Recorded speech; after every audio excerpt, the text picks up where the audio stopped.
Hello guys, welcome to our YouTube channel, and today we are going to learn how to find and copy TikTok video URL. So if you want to copy a video's URL, if you want to copy the URL of a video, first of all you have to open up your TikTok application, and after opening your TikTok application, you have to choose a video which you would like to copy the URL from. Just tap on share, which is on the bottom right.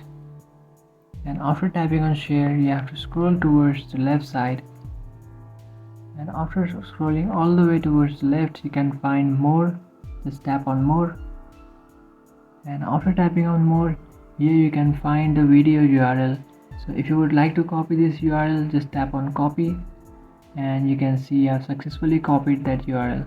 So this is how you can find and copy TikTok URL. This is how you can find TikTok video URL. If you like this video, don't forget to like, share and subscribe. So if you like this video, don't forget to like, share and subscribe.